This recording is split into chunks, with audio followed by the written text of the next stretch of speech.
இவருக்கும் வணக்கம். கும்பராசினியர்களுக்கு எண்ணி 3 நாளில் உங்களுடைய வாழ்வில் எதிர்பாராத ஒன்று நடக்க போகிறது. அந்த நாள் 13/12/2024. யாராலும் தடுக்க இயலாது. அந்த வகையில் கும்பராசினியர்களுக்கு என்ன மாதிரியான நன்மைகள் எல்லாம் ஏற்பட இருக்கு, கிரகநிலைகளின் ரீதியாக அமையிருக்கும் சாதகங்கள் என்ன, பாதகங்கள் என்ன, மேலும் என்ன மாதிரியான முன்னேற்றங்கள் எல்லாம் உங்களுடைய வாழ்வில் ஏற்பட இருக்குது, குறிப்பா கும்பராசினியர்கள் இன்றைய நாள்ல என்ன செய்ய வேண்டும், என்ன செய்யக்கூடாது, என்ன செய்தால் என்ன மாதிரியான நன்மைகள் எல்லாம் ஏற்படும் என்பது குறித்தான முழுமையான பதிவு தான் இப்ப நம்ம பார்க்க போகிறோம். அந்த வகையில கும்பராசினியர்களுக்கு 13/12/2024 தேதியான இன்றைய தினம் தீப ஒளி திருநாளாக மிக விமர்சையாக கொண்டாடப்பட இருக்குதுங்க. அந்த வகையில கும்பராசினியர்களுக்கு இன்றைய நாள்ல வீட்டில் செல்வ நிலை வளர என்ன செய்ய வேண்டும் என்று பார்க்கும்போது, வருடத்தின் மிக முக்கியமான பண்டிகை, விரதம் மற்றும் விழாக்கள்ல ஒன்றுதான் திரு கார்த்திகை தீபம். திருவண்ணாமலை அருணாச்சலேஸ்வரர் கோவிலில் 10 நாட்கள் விழாவாக திரு கார்த்திகை தீப திருவிழா கொண்டாடப்படுவது வழக்குங்க.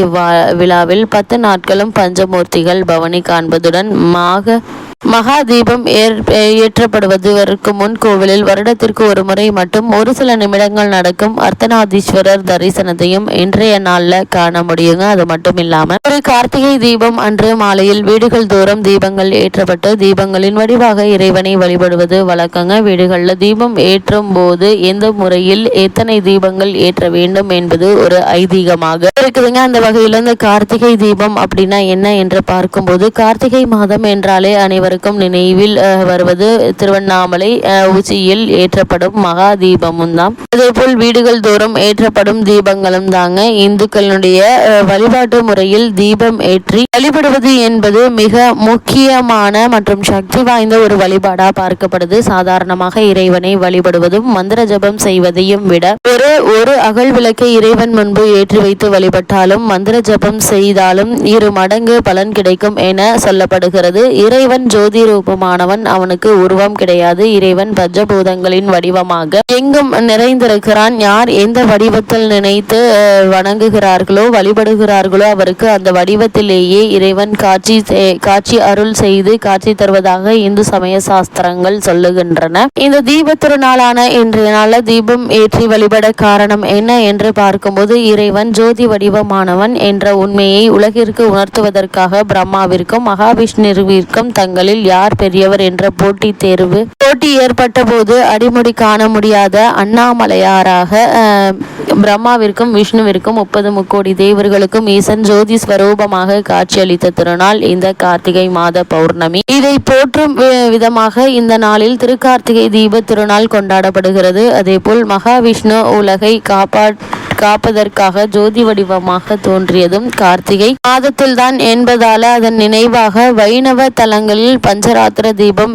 ஏற்றி வழிபடப்படுகிறது. அது மட்டுமில்லாமல் இந்த வருடத்தை பொறுத்த வரைக்கும் கார்த்திகை தீபத்தினுடைய சிறப்புகள் என்ன என்று பார்க்கும்போது, திருவண்ணாமலை அருணாச்சலேஸ்வரர் கோவிலுக்கு பின்புறமுள்ள அண்ணாமலையில் உச்சியில் மகா தீபம் ஏற்றப்பட்டு பிறகு அதனை தரிசித்துவிட்டு மாலை 6 மணிக்கு பிறகுதான் வீடுகளில் தீபம் ஏற்றி வழிபடுவது வழக்கம். அதாவது திருவண்ணாமலையில் ஜோதி வடிவமாக காட்சி தந்த சிவபெருமான் நம்முடைய வீடுகளிலும் எழுந்தருளி நமக்கு அருள் செய்ய வேண்டும் என்பதற்காக வீடுகளில் விளக்கேற்றும் வழக்கம் உள்ளதுங்க. இந்த ஆண்டு கார்த்திகை தீப திருநாள் டிசம்பர் 13ஆம் தேதி, அதாவது கார்த்திகை 28ஆம் தேதி வெள்ளிக்கிழமை வருகிறது. கார்த்திகை மாதத்தில் வரும் கார்த்திகை நட்சத்திரம் அன்றே திருக்கார்த்திகை தீப திருநாள் கொண்டாடப்படுகிறதுங்க. அன்றைய தினம் காலை 6:51 மணிக்கு துவங்கி டிசம்பர் 14ஆம் தேதி காலை 4:56 வரை கிருத்திகை நட்சத்திரம் உள்ளதுங்க. இந்த வருடத்தை பொறுத்த வரைக்கும் இந்த கார்த்திகை தீபத்தினுடைய சிறப்பு என்ன என்று பார்க்கும்போது, கார்த்திகை மாதம் சிவபெருமானுக்கும் முருகப்பெருமானுக்கும் மிகவும் விசேஷமானது என்பது அனைவருக்கும் தெரியும். இந்த ஆண்டு கூடுதல் சிறப்பாக கார்த்திகை தீப திருநாள் முருகப்பெருமானுக்குரியதாக அமைஞ்சிருக்குதுங்க. அதாவது முருகப்பெருமானுக்குரிய கார்த்திகை நட்சத்திரத்தில் சிவபெருமானுக்குரிய பிரதோஷ தினத்தில் மகாலட்சுமிக்குரிய மங்களகரமான வெள்ளிக்கிழமையில் அமைந்திருக்குதுங்க. இந்த நாளில் தீப வழிபாடு செய்வது மிக மிக விசேஷமானதாகுங்க. அதாவது பிரதோஷ காலத்தில் தீபம் ஏற்றி வழிபடுவதால பல மடங்கு அதிகமான பலனும் சிவன் அருளும் கிடைக்க இருக்கு. கார்த்திகை தீப திருநாள் வீட்டின் வாசல் துவங்கி வீடு முழுவதும் விளக்கேற்றி வைக்க வேண்டும் என்பது தெரியும். ஆனால் எந்தெந்த இடங்களில் எத்தனை விளக்குகள் ஏற்றினால் லட்சுமி கடாட்சம் உண்டாகும் என்பது என்பதை பற்றி பார்க்கும்போது வீட்டின் அளவு அமைப்பு எப்படி இருந்தாலும் மொத்தமாக 27 விளக்குகள் ஏற்றுவதே சரியான முறை. அதற்கு மேல் விருப்பம் போல் அதிகபட்சம் 100 விளக்குகள் வரை ஏற்றலாம். ஆனால் குறைந்தபட்சம் 27 விளக்குகள் கண்டிப்பாக ஏற்ற வேண்டும். இந்த எண்ணிக்கை 27 நட்சத்திரங்களை குறிப்பதாகுங்க. மண் அகல் விளக்கில் நல்லெண்ணெய் அல்லது பஞ்சக்கூட்டு எண்ணெய் இட்டு பஞ்சு திரியால் விளக்கேற்ற வேண்டும். குறைந்தபட்சம் ஒரு விளக்காவது நெய் தீபமாக ஏற்ற வேண்டும். இந்த நெய் தீபத்தை பூஜை அறையில் உள்ள சாமி படத்திற்கு முன் ஏற்றுவது சிறப்பு. ஒரு முறை விளக்கேற்றிய பிறகு அதை அடிக்கடி தூண்டி விடவோ எண்ணெய் ஊற்றிக்கொண்டே இருக்கக்கூடாது. அது தானாக குளிரும் வரை அப்படியே விட்டுவிட வேண்டும். அது மட்டுமில்லாமல் அகல் விளக்காக இருந்தாலும் வெறும் தரையில் வைக்க கூடாது. வாழை, அரசு, செம்பருத்தி, வெற்றிலை என சுபிக்ஷத்தை தரும் ஏதாவது ஒரு இலை மீது வைத்துதான் ஏற்ற வேண்டும். முதலில் வாசலில் கோலத்தின் மீது வைத்த விளக்கு, பிறகு நிலைவாசலில் வைத்த விளக்கை ஏற்ற வேண்டும். அங்கிருந்து ஒரு அகல் விளக்கை எடுத்து வந்து வீட்டின் பூஜை அறையில் விளக்கேற்றிவிட்டு அதற்கு பிறகுதான் மற்ற இடங்களில் விளக்கேற்ற வேண்டும். அது மட்டுமில்லாமல் எங்கு எத்தனை விளக்குகள் ஏற்ற வேண்டும் என்று பார்க்கும்போது வாசலின் கோலத்தின் மீது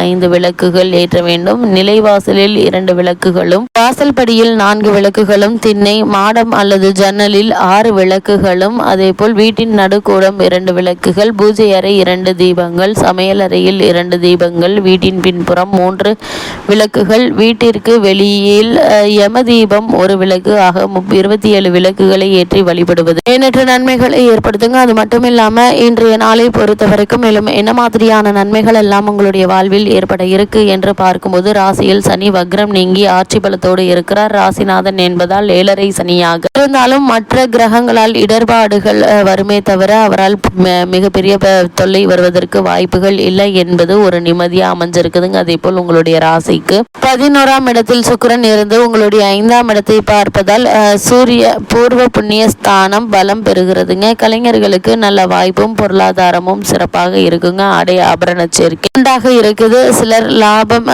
லாபம் தருகின்ற வேலைக்கு மாறுவதற்கான ஒரு சூழலும் இருக்குதுங்க. இது மாதிரியான நேரங்கள்ல பொறுமையாகவும் நிதானமாகவும் இருப்பது மிக மிக அவசியங்க. அது மட்டும் இல்லாம இக்காலகட்டங்களில் மேலும் என்ன மாதிரியான விஷயங்களை நீங்கள் கவனமாக இருக்க வேண்டும் என்று பார்க்கும்போது, தன குடும்ப அதிபதி குரு உங்களுடைய ராசிக்கு 4ஆம் இடத்தில் வக்ரம் பெறுகிறார் என்பதை கவனத்தில் கொள்ள வேண்டுங்க. குடும்ப உறவுகள்ல அப்போது சிக்கல்கள் தலை காட்டும். அதனால் கவனமாகவும் பொறுமையாகவும் இருப்பது மிக மிக அவசியம் என்பதை கிரகங்களுடைய சஞ்சார நிலைகள் மீண்டும் மீண்டும் அறிவுறுத்துங்க. சிலருக்கு இந்த தொழில் வேண்டாம், வேறு தொழில் செய்யலாம் என்கின்ற எண்ணமும் ஏற்படும். அதற்கான முயற்சிகளையும் நீங்கள் மேற்கொள்ள இருக்கீங்க. அது மட்டும் இல்லாம கும்பராசினியர்களுக்கு தருணங்கள்ல கிரகநிலைகளின் ரீதியாக கூறப்படும் பரிகாரம் என்ன என்று பார்க்கும்போது, தீப திருநாளான இன்றைய நாள்ல தீபம் ஏற்றி இறைவனை வழிபடுவது எண்ணற்ற நன்மைகளை உங்களுடைய வாழ்வில் ஏற்படுத்தும்.